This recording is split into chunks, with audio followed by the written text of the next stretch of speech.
Sabi po ni Tingog Asidre, this referral is issued without any findings or conclusion of guilt or liability on the part of former Speaker Martin Romualdez. Wala daw pong hindi raw po liable si Martin Romualdez sa flood control mess. Kita nyo na? Nag-aksaya tayo ng milyong-milyong budget para sa ICI. Nag-aksaya tayo. Literal tayo nag-aksaya. Kasi magkano budget nila? Milyon po budget niyan. No? Pinatigil natin ang lahat. Pinatigil nila. Tumigil, kusa. Kusang tumigil yung investigasyon ng House of Representatives. Si Ping Lacson, kinuha yung liderato ng Blue Ribbon para tumigil ng kaimbestiga. Huwag na tayo magbulahan, Ping Lacson. Ang papel nyo ni Tito Soto para matigil yung imbestiga dyan sa flood control project. Ang katwiran nila pare-pareho, ICI na eh. May ICI na eh. Ngayon, natapos na po yung ICI. Mayroon po ba tayong napakulong nung Disyembre? Meron po bang bago mag-Disyembre, makukulong na mga malalaking isda? Meron po ba tayong malungkot na magiging Pasko? Hanggang tokis lang. Para saan po yung ICI? Meron po ba kayo mismo, kayo nakapakinig? Meron po ba kayong narinig na eto talaga nagawa ng ICI? Alam niyo po kung ano nagawa ng ICI? Dati naman walang ICI. Yung Napoles issue, Blue Ribbon Committee lang yan eh. Blue Ribbon Committee, tapos nagrekomenda sila sa ombudsman. Mula po sa rekomendasyon, kasi ang ganda kasi ng ano tawag diyan? Ang ganda ng investigasyon na ginawa ng Blue Ribbon Committee ng Senado noon. Sino ba yung nag-imbestiga noon? Si TG Ginggona, anak po ni Chopisto Ginggona. Dahil abogado, may concern sa bayan, kaya maganda yung naging rekomendasyon. Hanggang ngayon po, nakakulong pa si Napoles. Napakulong po 3 senador. Wala pong tinayong ICI nun. Strictly, Blue Ribbon Committee lang. Bakit po? Bakit po importante yung Blue Ribbon? Kasi po, ang Blue Ribbon, ang Blue Ribbon Committee po, ay ginawa para mag-imbestiga ng mga katiwalian sa gobyerno. Hindi po mga pipitsugin ang miyembro ng Blue Ribbon. Yan po ay binubuo ng mga mahuhusay na senador sa investigasyon. Mahuhusay mag-imbestiga. Ito raw ngayon, ang Blue Ribbon daw natin ngayon ay pinakamahusay na investigador. Ang problema, ayaw mag-imbestiga. Bakit ayaw mag-imbestiga?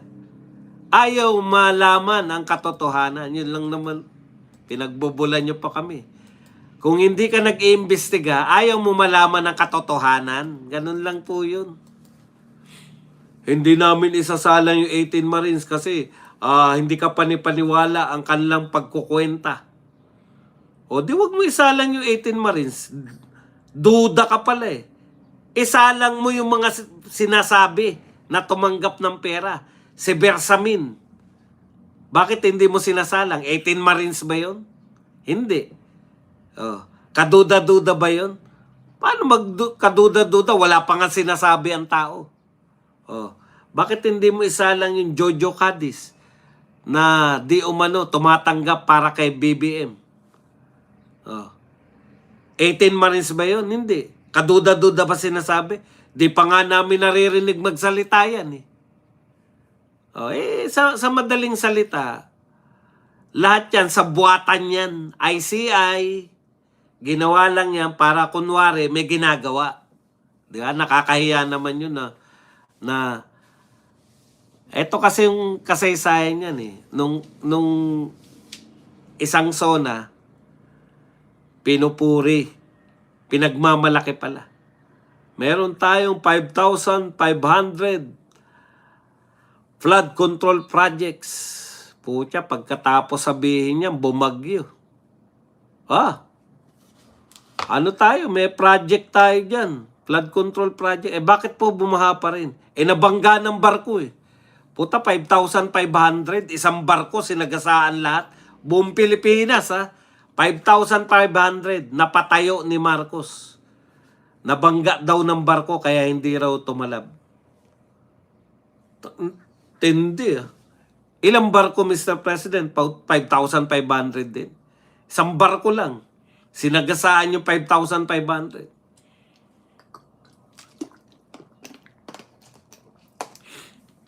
Alam nyo, palabas lang ni Lacson yan. Yung si Chavit, isasalang.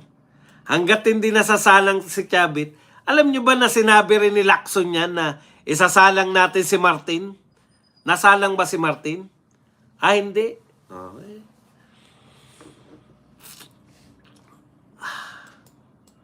Kaya ang dami pong sinasabi ni Lacson sa press conference. Badong, pwede naman pala magsalita na lang sa press conference. Bakit hindi na lang sa press conference? Kasi po, hindi po kikilalanin ng ombudsman yung press conference. Nakuha nyo po? Pero, hindi po pwedeng, ito ayon sa aking press conference. Yan na yung ebidensya. Pero, ang Blue Ribbon Committee po, pag yan po nagrekomenda, dapat po yang talagang seryosohin ng ombudsman. Kasi po dumaan to sa investigasyon. Yung makakalap po nila na mga ebidensya sa Blue Ribbon, pwede po yang maging ebidensya sa aktual na kaso. Nakuha nyo po? Magiging ebidensya po yan sa aktual na kaso. Pwede pong pagbatayan niya ng Blue Ribbon. Kaya hindi ng ombudsman. Kaya hindi ganong kumikilo si Ping Lacson para walang naghagilap. Yun yung trabaho niya. Magagilap ka ng ebidensya, Lacson, para irekomenda mo ayon sa yung nakalap na ebidensya. Hindi. Kada merong testigong lalabas, sabi niya, we will go where the evidence will lead us. Kada may ebidensya naman na lalabas, ano mangyayari? Is either sinisiraan yung nagsasabi ng ebidensya, sa kaso ni Gutesa, siniraan ng siniraan, or hindi pinatatawag yung mga tao. Pinatawag niya rin ba si Estrada? At saka yung isa pa. Dalawa yung laging sinasabi ng lahat ng tao Si Estrada at saka yung nakalimutan ko na tuloy isa na hindi pinatatawag. Kaya yan po. Tapos kasabwat din nila yung media. Saan ka nakakita? Mas importante pa sa kanila yung 125 million. Si Poltexay, di ba? 125 million pa rin ang binubusisi-busisi nila. Trillion na to Sabi nga sa inyo, ang ganda ng halimbawa ko dyan, yung isang principal, ninanakaw yung mga computer. Habang nagkaklase yung teacher, ninanakaw yung computer niya ng mga magnanakaw. Walang magawa yung teacher kundi patawag yung principal. Sabi ng principal, teka muna, busy ako rito Nagdidilig ako ng halaman. Problema to, tuyot na mga halaman. Yun po yun Ang kagyat mong dapat inaaksyonan, yung harap-harapan, ninanakaw yung habang nagtuturo yung teacher, pumasok yung mga magnanakaw at ang tagal pa nila, hindi pa nila yung mabilisan na pagnanakaw, hindi. Tinatanggal pa yung mga kable para maayos pa Talagang hindi sila nagmamadali. Hindi rin nagmadali yung principal sa pagtugon. Teka muna, unahin ko muna to. Problema rin to Didiligan ko muna tong halaman kasi Tamang problema yan. Pag namatay yung mga halaman, problema talaga yan. Pero ninanakaw yung mga computer mo eh. Yan po yung gobyerno natin. Habang nagnanakawan ng malalaki, very busy dito sa 125 na hindi naman nila mapatunayan na nakawan. Dahil wala nga ebidensya eh. Kaya nga sila mag-ano pa ng Justice Committee, di ba? Tignan nyo, yung tayong mga pangkaraniwan, meron na palang sufficient in form and substance. Sa madaling salita, masustansyang bitamina at mineral. Gatas ng ina. Parang ganun yan, para mas madaling maunawaan. O hindi mo na kinakailangan pa ng kung ano-ano. Sa bagong panganak na sanggol, gatas ng ina ang kailangan. Kompleto, sustansya, bitamina, mineral. Lahat, kompleto na. Eh kung kompleto na pala, o di okay na yun. Di ba? Di ba yun yung sinasabi? Sufficient. Sapat na. Gatas ng ina lang, sapat na. Wala ka ng ibang kinakailangan para sa isang bata, para mabuhay ng malusog at malakas ang bata. Sapat na yung gatas ng ina. Pag sinabi mong sapat na, sufficient na, pwede na yang ipasa sa Senado. Kasi sufficient eh. Anong ginagawa nila ngayon? Magkukondak pa sila ng hearing, mini trial. Bakit? Yung sufficient nila, kinakailangan pa nila ng mga bank records ni BP Sara.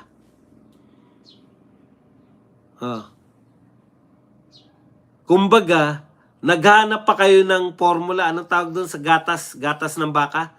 Formula milk?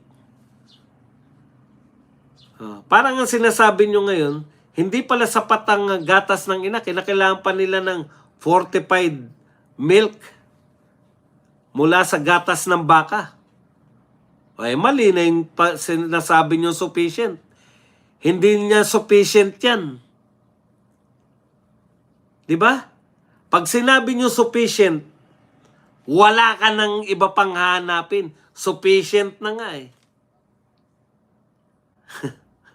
Sufficient na. Nariyan na lahat. Bitamina, mineral. Pwede ng pansinado. Pero yung pagkukondak nila ng mini trial, ipapasabpina nila yung mga bank account, hindi pa sufficient. Kasi wala pa silang ebidensya. Hindi nyo ba napuna? Ang tagal-tagal na ng panahon.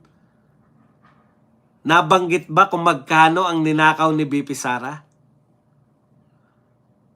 Ano ang pinaggamitan? Saan napunta? Sinabi ba nila na, halimbawa sa 125 million, ninakaw ni BP Sara dyan ay 124 million at ito ay binili niya ng mansyon.